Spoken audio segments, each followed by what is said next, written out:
leaders, welcome to our Ask Another Expert Leadership Live series. This is our episode number 8, and today I'm going to be your host. My name is Dimi Martins. I'm a communication skills coach, and the topic for today is Leading Through Change, Strategies for Transformative Leadership. Thank you to everyone who voted in our poll and chose the topic for today. Thank you for your questions, for your engagement. Thank you for being a member of our motivation and leadership community. We appreciate you, and thank you for tuning in to watch us live now. If you're watching the live video or the replay, post in the comments below, are you watching the live video or the replay, and where you're watching us from. It's always interesting to see our international map. And right now, it's really an honor and a pleasure for me to introduce our expert for today. And this is Angel Carlton. Angel, welcome. I'm so happy you agreed to do this interview. Oh, Dimi, this is a treat, and it's always so good to see you. So I appreciate you inviting me to be on this show that you are hosting and talk about some of my favorite things. So I'm super excited to be here. Thank you. Angel is a professional speaker, published author, facilitator of conscious change and personal transformation through both transformative learning techniques that inspire sustainable change. She helps develop resilient and courageous leaders. I really love this. And I want to start with one special question, which is why change? What is your story about this? How did you decide to become expert in change management? Completely accidental. I was going through a very extreme transformative time in my life several years ago. Just involved a financial crisis, a divorce, a move across the country with my teenage son, starting a new career that involved traveling all the time, single motherhood. So it just one thing after the next. Then my stepdad passed away. Then my mom passed away. It was just way too much change crammed into a very short period of my life. And so the only thing saving me was yoga, meditation, and journaling. And through the process of journaling, I realized, wow, this is a pattern. I was just experiencing the same exact thing about 6 months ago when I was going through this other change. And so through my journal entries, I realized that there is a cycle of change and there is a transformation process that we all go through personally after every change occurs in our life. Once I discovered this, I'm like, this is so true. And every time change occurred, I put this framework into action. And this ended up becoming my first 2 books. I write about the 6 stages of transformation and found that it applies to pretty much everything. And nobody's been able to really argue that that is not what they go through personally when they're experiencing some sort of change. It applies to us personally as well as professionally in our professional life. So I'm excited to share all that with you. In a nutshell, that's how I got into become very passionate about change. I've been studying it and researching the human response to change ever since. And you have wrote also several books about it. Yes. All the books that I've put out there so far revolve around the transformation process. We are all experiencing something. There's not a human being on this planet that isn't going through some form of transformation. And so this process is helping us get through these times. It's very timely, actually. I wrote it several years ago thinking it was a great time then, but it's even more timely now in this chaotic world we're living in. I'm so ready to go deeper into leading through change. And you have created also, right? This is a regional framework about the 6 stages. Yes. And I'll briefly explain them because I think it makes sense when we answer whatever questions that you have throughout this interview. The first stage is realize. We realize change is happening, or you realize change must happen, or it's what I call the O shift. Things are really shifting. Things are about to really shift in our lives, in our career or what have you. So it's that realize stage where we kind of wake up and get snapped back into reality and go, oh my gosh, this is really going to change my life. This will never be the same. We all experienced this with the pandemic. We're like, what is happening? So the realize stage is the first thing that we experience. One of the strategies during this stage is to visualize the greatest outcome. Typically, we don't. Typically, we're at the effect of life and whatever we want to do. So as a leader, we'll talk a little bit more about that visualization process and looking at the outcome, the desired outcome when you're in this stage. The second stage is release. Anytime there is a transformation happening, we typically have to leave something behind. A part of ourselves, a relationship. If we move, change jobs, there's things that always have to be released because we have to create space for what's coming. There's an opening that we have to create in our lives for the new version of ourselves to show up. Releasing is probably the most difficult part of transformation, but so worthwhile, so worthwhile. And a lot of times life will just release things for us unexpectedly. Many times when we're in control of the change, we can clearly see what needs to be let go and shifted. The next stage of transformation is a recalibration, or what I call the rebound stage, because you got to bounce back. There is usually a grieving process that comes with any kind of change, or stress, or anticipation. There's a recalibration. It's a realignment phase to align yourself with what's really, really happening now. The shock is worn off, and you got to pay attention to that. And there's a way for leaders to lead through this rebound stage effectively, because everybody rebounds differently. Some people swipe it under the rug. Some people will white knuckle through it. Other people will just face it head on and deal with it that way. So as a leader, those are some things that you have to recognize. And then the next phase is reinventing.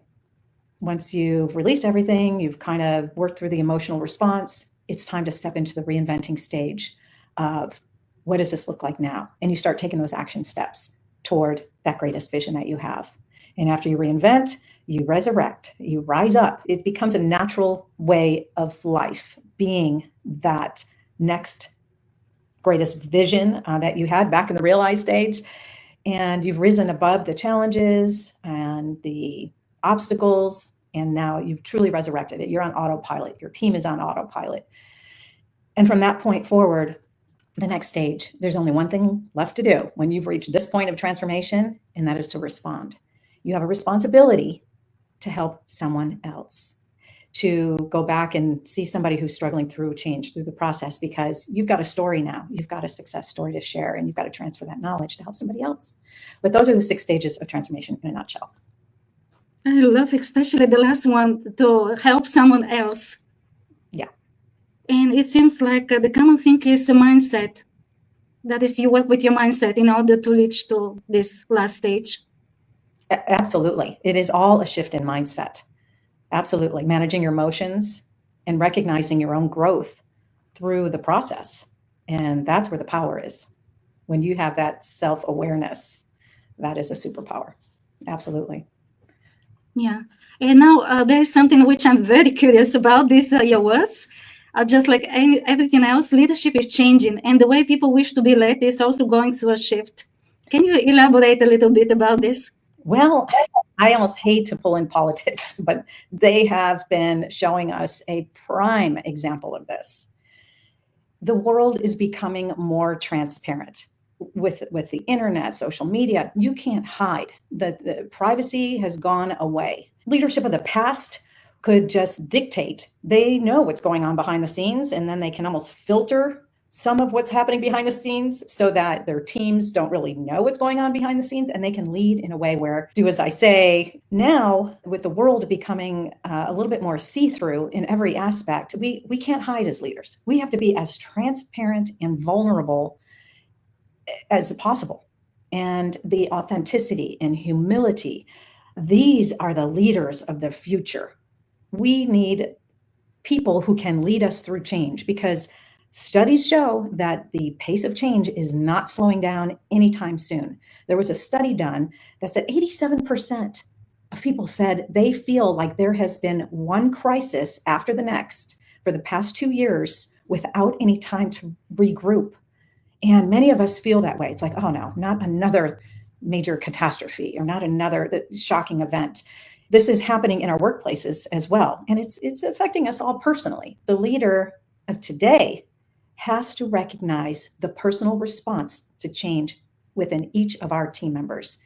And they're all going to be different. So it's really having that awareness around self first, because they're watching you on how to get through it. And then opening up the lines of communication and opening up and create a safe space to discuss how people are handling those changes. So again, that transparency and humility is vitally important. And wouldn't we love to see that in some of the government leadership? That was so powerful. And now let's see, which is the best leadership style for change management? That's easy. It's coaching. It's a coaching leadership style, because now more than ever, you are a mentor, you're a facilitator of conversation, discussion, dialogue. You're a moderator of debates, seeing different points of views and opinions, because there will be several different perspectives in the room. As a leader, it's up to you to shine the light on all of it. It's coaching 101, really becoming that mentor, that go-to person for your team, where if change is happening, they know they can come to you for some guidance. What does it mean coaching one-on-one with your team? Like, because you may have a big team and it's not possible to communicate with everyone. Well, then what I would do if I have a team that is too big for me to coach, I would bring in team leaders for, maybe groups of 5, small groups, and coach those people to be mentors, facilitators. They adopt the skills of a coach leader. You train those people, the ones that are sticking out as leaders themselves already. There are doers in the group, and then there are leaders of the group, and you know who they are. So you pull them aside and say, look, a lot of change is happening. I'm going to need your assistance in becoming a coach for this group, your group. And then they can be the ones reporting back to you. But you are the one ultimately that is coaching, and then transferring the coaching how-tos. Here's how we coach. The one way we do that is through being a master of asking open-ended questions. And I know we might get into something a little bit more detail on the how-tos, but coaching and becoming more of a guide or a shepherd for the team, leading by example, not being the dictator. It is not being the micromanager, the dictator anymore. You are part of the team. You are the captain of the ship now. So that's the role of the leader, especially through change. And is it the same coach and transformative leadership? Because our topic for today is strategies for transformative leaderships also. So coaching, is it related to this? Transformative leadership is allowing your team to self-reflect on their own growth, their own process. It is not your responsibility to go through the change without having them take their own responsibility. And you are not responsible for them. You're now coaching them on how to transform as well. And so when a leader can help their team monitor their own process, how they're responding emotionally. Are they shutting down, pushing back? Are they accepting and embracing the change? Who's falling behind?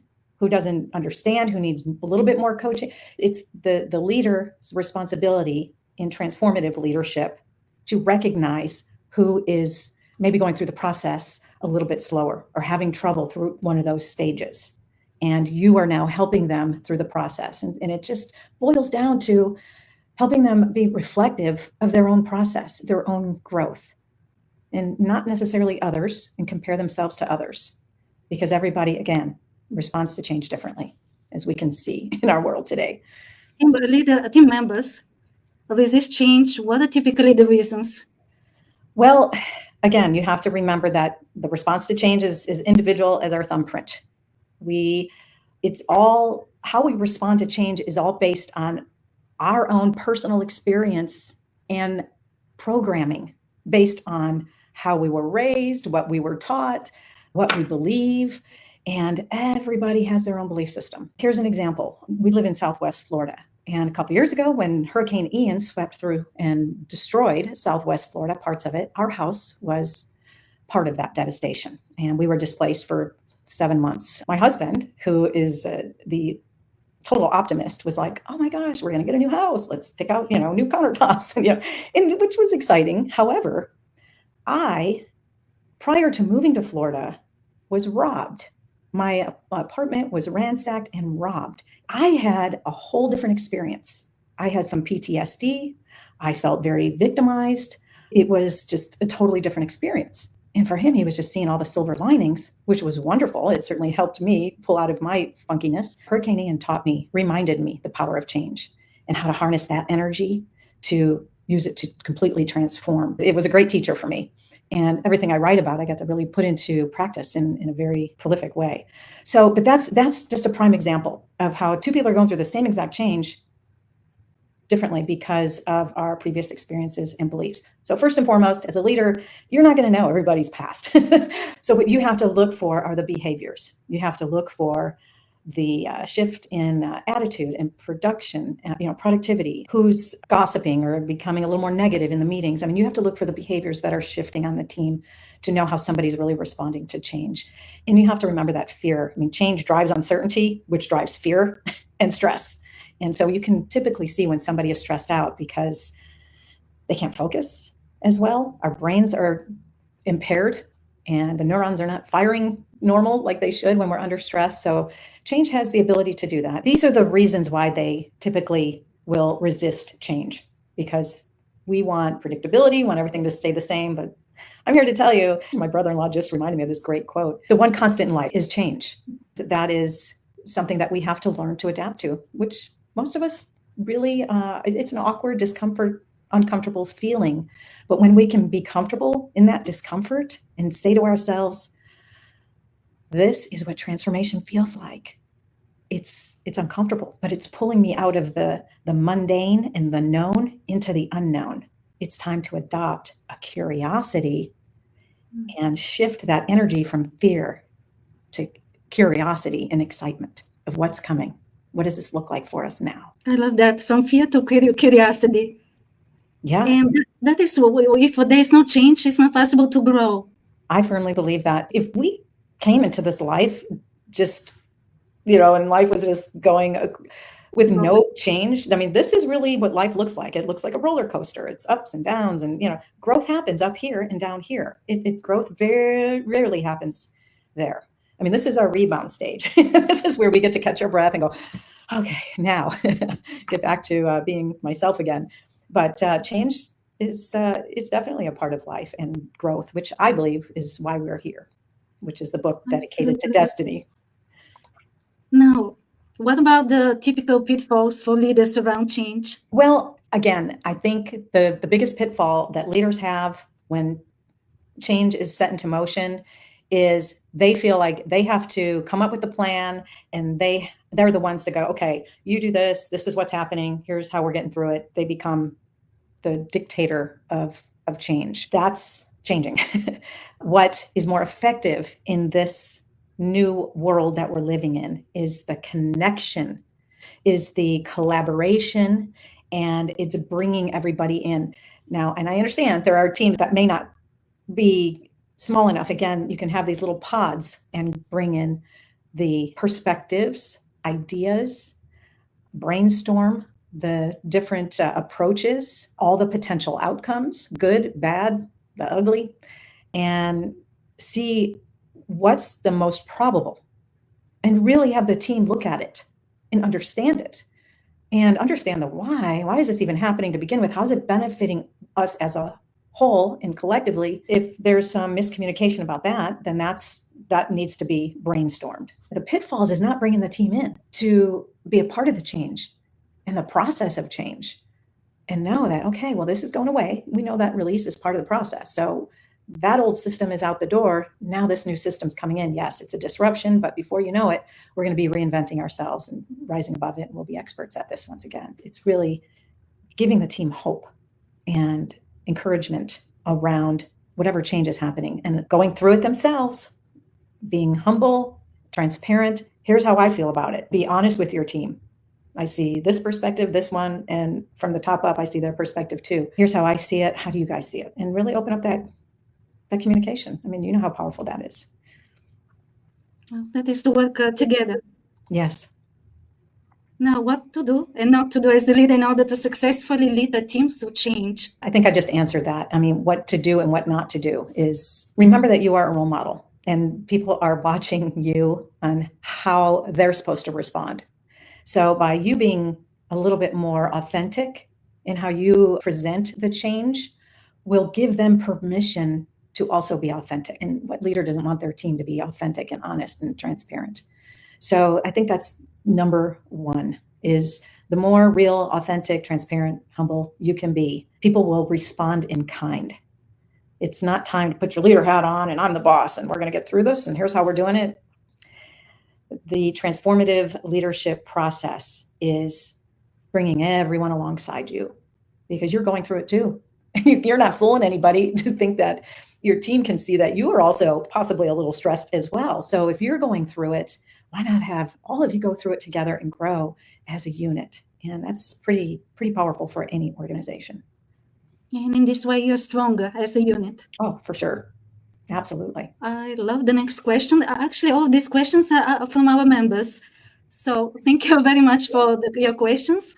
And when do you communicate change and how do you communicate it? I say as soon as you know about it. It depends on what the change is. I think if it's a large organizational change, it has to be rolled out in a certain way. And certain departments, there is more than likely a protocol that has to happen within a large organization. So that realize stage, the very first stage of transformation, is what needs to be strategized. How are we going to say, here's the change, here's how it's impacting us, here's what needs to change, and what's the greatest outcome? It should be communicated in the very beginning stages of the change. Once the decision has been made, there's been a date set, a timeline, and now we bring in those questions for the team. Or it could even happen before the change has been implemented. Okay, if we do this change, what are the potential outcomes? What else needs to change? What needs to be released when this change goes into effect? What will that do to our roles? And how will we respond? Will it create more stress on the team? Will it create more of a bonding thing? How can we create more of a bonding experience through this and work together as opposed to separating? You want people to come together and collaborate. How can we reinvent ourselves? How can we use this change to become better?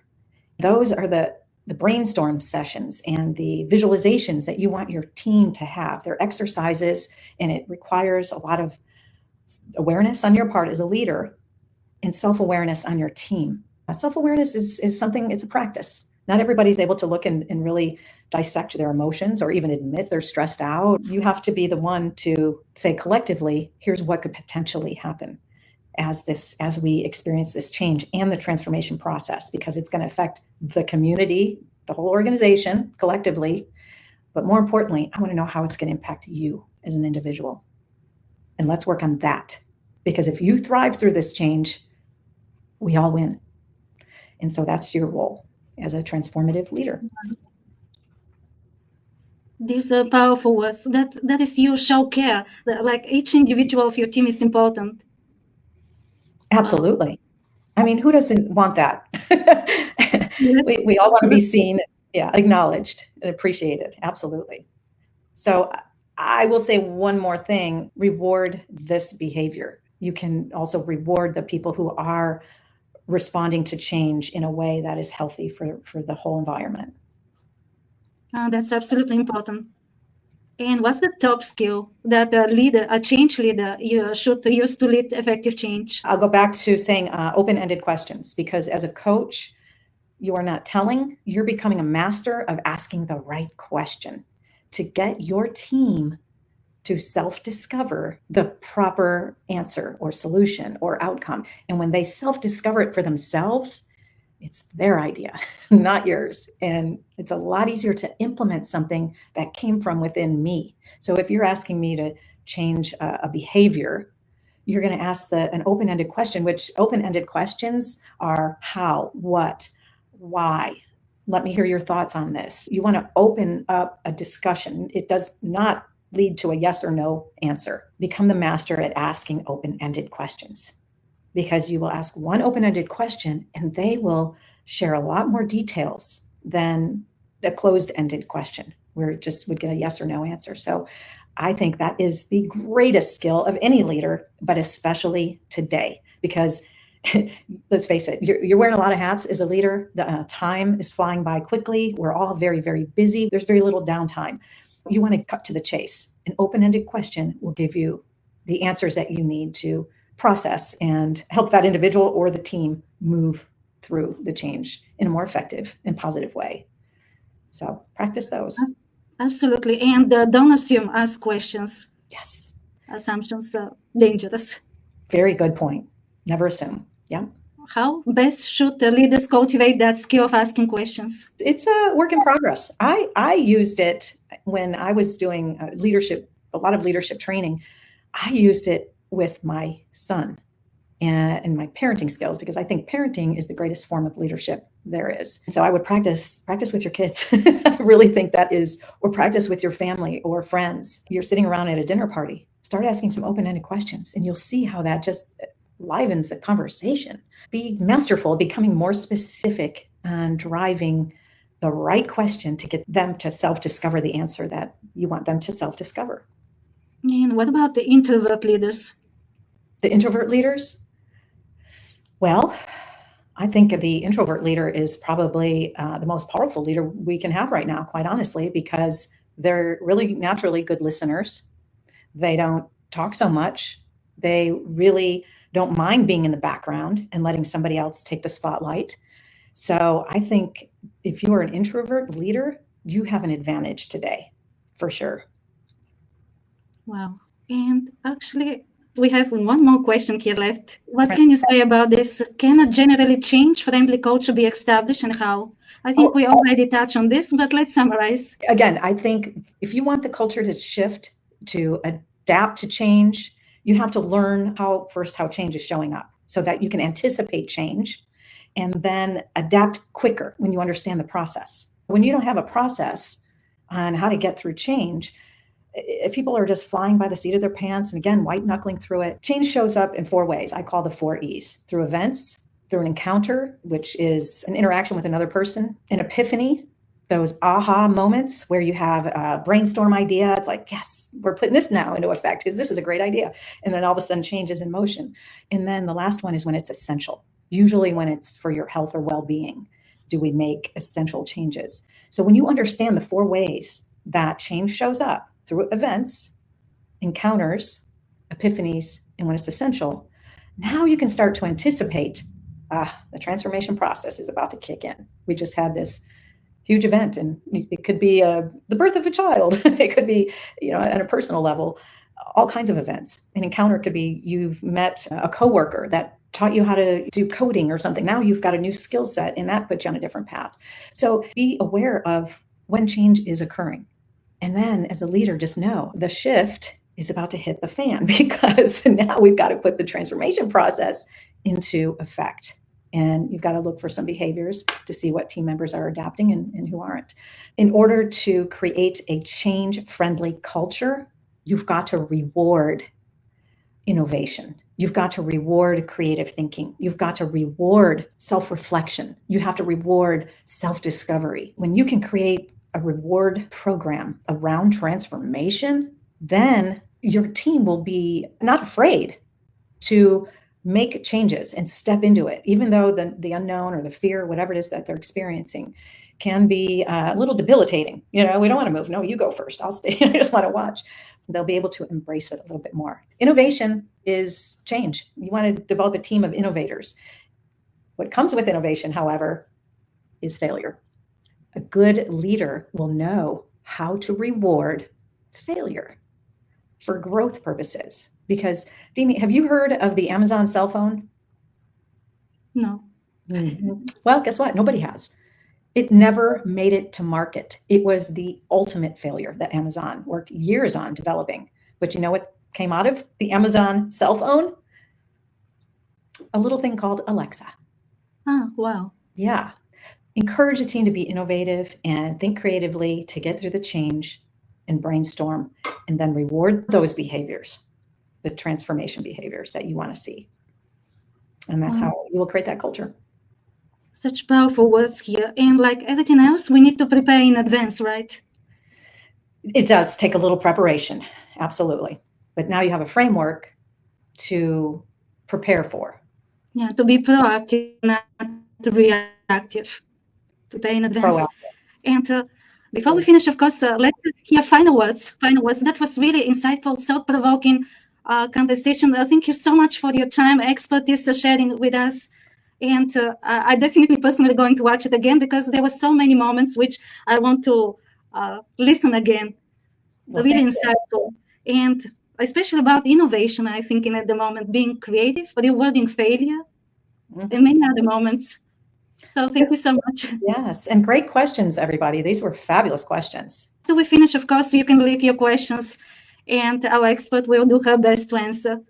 Now, final words from you for this conversation. Change is really the greatest teacher that we have in life. And I think if you embrace it in a way where it's like, what lesson is she bringing me this time? And you have that curiosity around it. Because if you're not changing, you're not growing. And if you're not growing, you're not evolving.